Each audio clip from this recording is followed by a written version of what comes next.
皆さん、こんにちは。エマです。日本語ポッドキャストへようこそ。このポッドキャストでは、日本語を勉強している方のために、日本語や日本文化に関するお話をお届けしています。今日のポッドキャストでは、リクエストしていただいた日本の結婚式についてお話ししていきます。結婚式です。きっとこの動画を見てくださっている方の中には、結婚をしていらっしゃる方もいると思うし、結婚してない方もいらっしゃると思います。そしてもしかしたら日本で結婚式を挙げた方もいらっしゃるかもしれませんね。今日はね、日本の結婚式についてお話ししていくんですけど、実は日本では大きく4つに分かれています。4つの結婚式があります。今日はこのうちの2つに焦点を当ててお話ししていくんですけど、この2つが、結構日本では主に行われているスタイルなので、これをね、詳しくお話しするので、よかったら最後まで楽しんでいってくれると嬉しいです。では、まず2つご紹介する2つの名前からお話しするんですけど、これは親善式と、教会式の2つです。教会式。教会式は結構想像がつく方もたくさんいらっしゃると思います。ウェディングドレスですね。白いウェディングドレスを着て行うものです。親善式というのは日本の宗教の神道というね、宗教の考えのもと行われる結婚式なんですけれども、ここではウェディングドレスではない、着物ですね。日本独特の日本文化ならではの形で行われます。これは、女性は、白むくと呼ばれる服です。白むく。そして男性は紋付袴。紋付袴という服を着て行われます。そして親善式は神社で行われることが一般的です。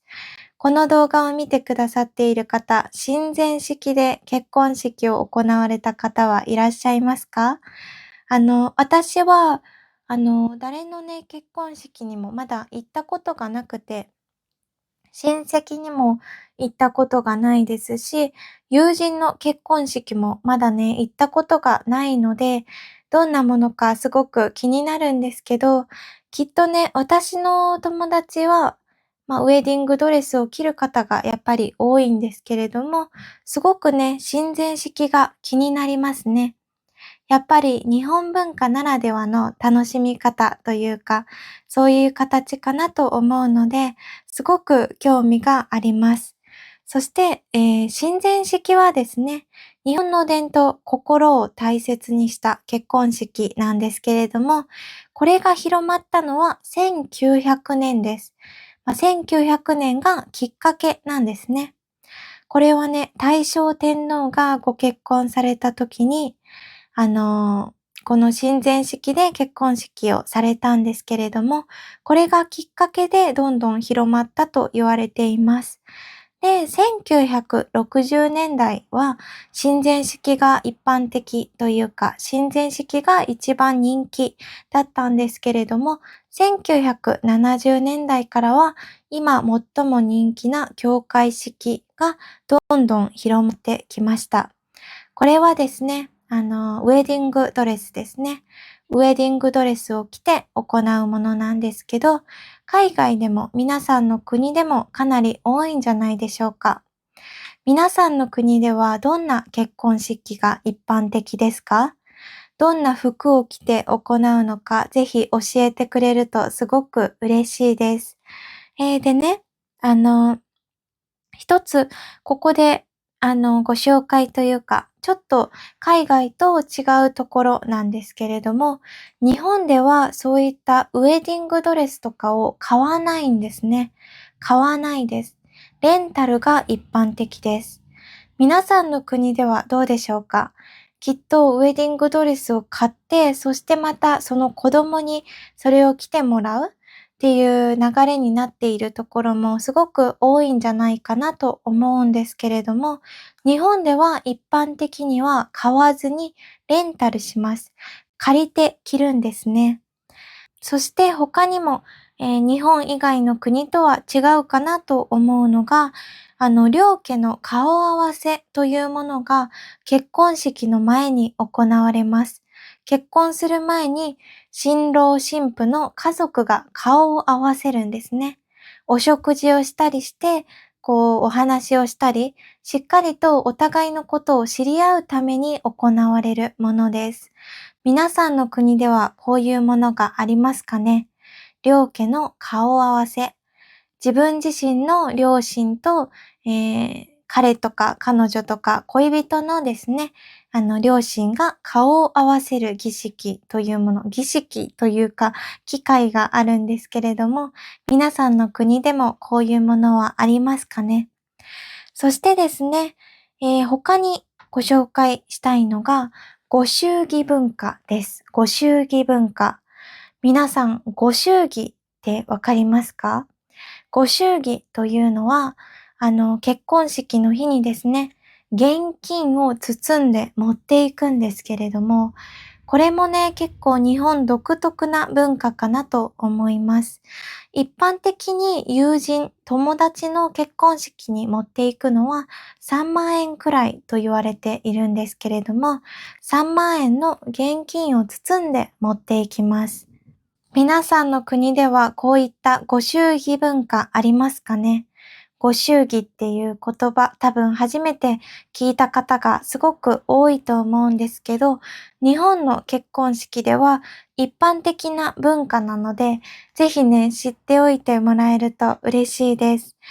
そしてですね、他にもご紹介したいことがあるんですけれども、これは披露宴と呼ばれるものです。披露宴です。披露宴は結婚式の後、挙式の後に行われるものなんですけれども、新郎新婦が、友人だったり、親族を招いて行われる、パーティーみたいなものですね。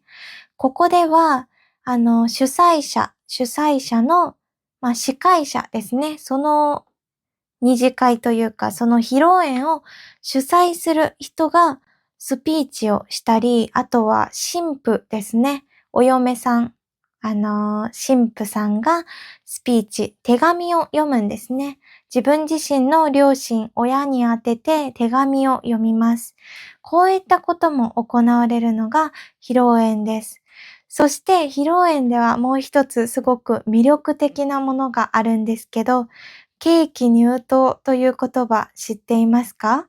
ケーキ入刀です。これは何のために行われるかというと、新郎新婦が初めて一緒に行う共同作業なんですね。幸せのお裾分けのためにこの儀式が行われます。ケーキに一緒に包丁をシュッと入れてカットするんですね。これがケーキ入刀と呼ばれる文化です。このケーキ入刀の後に最近よく行われているらしいんですけれども、ファーストバイトというものがあります。ファーストバイトです。皆さんどんなものか想像つきますか？これはですね、ケーキに入刀した後に新郎新婦がケーキをスプーンで食べさせ合うんですね。なんかすごくほっこりしますよね。幸せですね。心が温まる文化かなと思うんですけれども、皆さんの国ではそういった何か特殊な文化というか、皆さんの国独特の文化はありますかね？今日紹介したのは、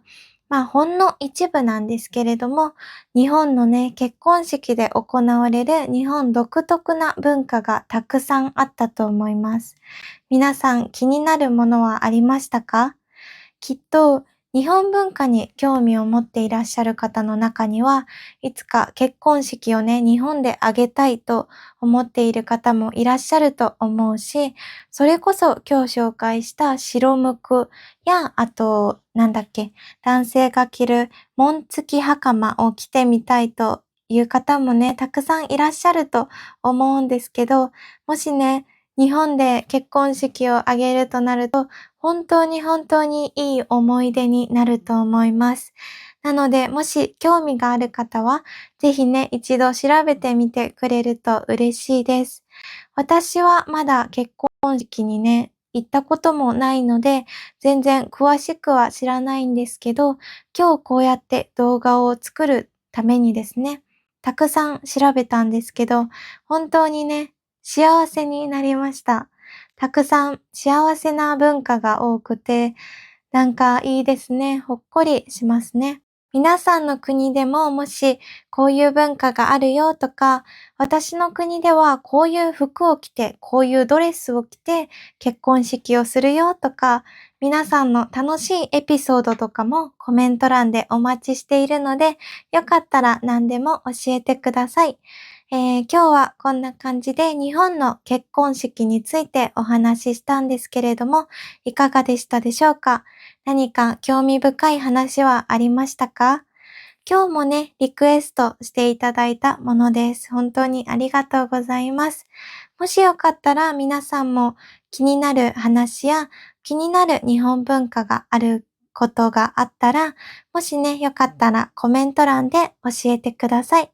皆さんのね、期待に沿って皆さんが知りたいお話をたくさんお届けしていきたいので、よかったらこれからも応援してくれると嬉しいです。では、今日の動画もいいなと思ってくださった方は、高評価、コメント、チャンネル登録もよろしくお願いいたします。では、今日も本当にありがとうございました。また次回のポッドキャストでお会いしましょう。じゃあね。